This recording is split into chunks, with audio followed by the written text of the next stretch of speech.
Hello बच्चों, let's see this question. The question says, what is the partial pressure of oxygen in systemic venous blood? Options are 153 millimeter of mercury, 95 millimeter of mercury, 45 millimeter of mercury, and 40 millimeter of mercury. So the key concept here is exchange of gases. इसे diagram की help से देखते हैं. Exchange होता है between atmospheric air and our lungs, और lungs में ये है एल्वियोलाई, जहां पे मेजरली एक्सचेंज होता है गैसेस का. एटमॉस्फेयर से ऑक्सीजन को हम इनहेल करते हैं और कार्बन डाइऑक्साइड को एक्सहेल कर देते हैं.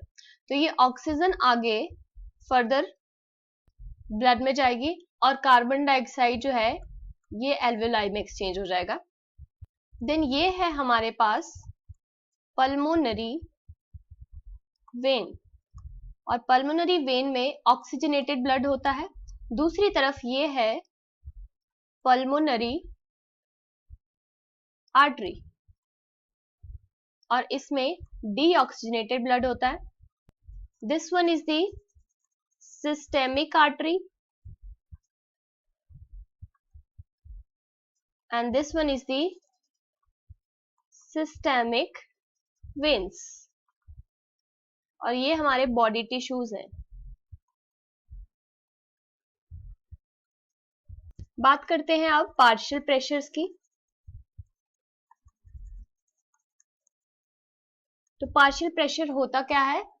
The pressure of an individual gas in a mixture of gases. तो एटमॉस्फेयर में मिक्सचर ऑफ गैसेस होते हैं, उसमें अगर हम ऑक्सीजन या कार्बन डाइऑक्साइड इसके एक पर्टिकुलर गैस के प्रेशर की बात करें तो हम उसे बोलेंगे पार्शियल प्रेशर. तो गैस की मूवमेंट होती है from high partial pressure to low partial pressure. अब किस रीजन में कितना पार्शियल प्रेशर होता है एक पर्टिकुलर गैस का, अगर हम बात करें ऑक्सीजन की एंड कार्बन डाइऑक्साइड की, तो यहां देखेंगे एटमॉस्फेरिक एयर में कितना पार्शियल प्रेशर है, देन एल्वियोलाई में, देन ब्लड में जो कि डीऑक्सीजनेटेड होगा, उसके बाद ब्लड में जो कि ऑक्सीजनेटेड होगा, एंड अल्टीमेटली टिश्यूज में. यहाँ पार्शियल प्रेशर्स हम लिखेंगे इन मिलीमीटर ऑफ मर्करी. डायरेक्टली लिखेंगे एटमॉस्फेरिक एयर में PO2 कितना होता है 159, एल्वियोलाई में होता है 104, डीऑक्सीडेटेड ब्लड में होता है 40, ऑक्सीजनेटेड ब्लड में होता है 95 एंड टिश्यूज में होता है 40. बात करें PCO2 की, तो कार्बन डाइऑक्साइड का अगर देखें तो एटमॉस्फेरिक एयर में 0.3% होती है, एल्वियोलाई में 40, डीऑक्सीडेटेड ब्लड में 45, ऑक्सीजनेटेड ब्लड में 40 एंड देन टिश्यूज में 45. तो मूवमेंट जो है ऑक्सीजन की एटमॉस्फेरिक एयर से टिश्यूज में जाती है और टिश्यूज से कार्बन डाइऑक्साइड आएगी टुवर्ड्स एटमॉस्फेरिक एयर. चलिए अब डायग्राम देखते हैं.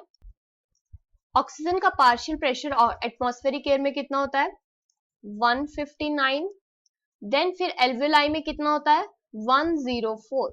तो इसकी मूवमेंट हो जाएगी from high partial pressure to low partial pressure. तो यहाँ पे ये अंदर एंटर कर जाएगी. फिर उसके बाद अगर पल्मोनरी वेन में देखें तो पल्मोनरी वेन में ऑक्सीजनेटेड ब्लड होता है और ऑक्सीजनेटेड में कितना होता है 95 पार्शियल प्रेशर. तो यहाँ पे फर्दर मूवमेंट इस तरफ हो जाएगी. फिर यहाँ से जाएगा ये सिस्टेमिक आर्टरीज में जहाँ पे ऑक्सीजनेटेड ब्लड होता है, तो यहाँ पे भी 95 पार्शियल प्रेशर हो जाएगा. फिर फर्दर ये चला जाएगा बॉडी टिश्यूज में जहाँ पे 40 पार्शियल प्रेशर होता है. अगर हम बात करें सिस्टेमिक वेन्स में तो यहाँ पे होगा 40 पार्शियल प्रेशर, क्योंकि यहाँ पे कैसा ब्लड है डीऑक्सीजनेटेड ब्लड. अब बात करते हैं कार्बन डाइऑक्साइड की मूवमेंट की, तो ये बनता है बॉडी टिश्यूज में, तो यहाँ पे इसका पार्शियल प्रेशर हो जाएगा 45.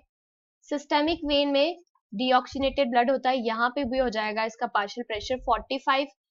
पल्मोनरी आर्टरी में भी सेम हो जाएगा 45. फिर उसके बाद एल्वियोलाई में कितना होता है, एल्वियोलाई में होगा 40. तो यहाँ मूवमेंट हो जाएगी from high partial pressure to low partial pressure, तो इसलिए कार्बन डाइऑक्साइड मूव कर जाएगी एल्वियोलाई में. फिर उसके बाद कार्बन डाइऑक्साइड अगर एटमॉस्फेरिक एयर में देखें तो वो होती है 0.3 पार्शियल प्रेशर होता है इसका, तो ये आउटसाइड मूव कर जाएगी।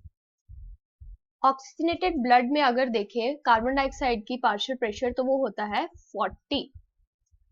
तो चलिए अब क्वेश्चन देखते हैं। क्वेश्चन में पूछा है what is the partial pressure of oxygen in the systemic venous blood, यानी डीऑक्सीजनेटेड ब्लड। तो ये कितना है यहाँ पर 40।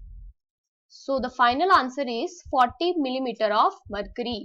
Hope you understood it well. Best of luck.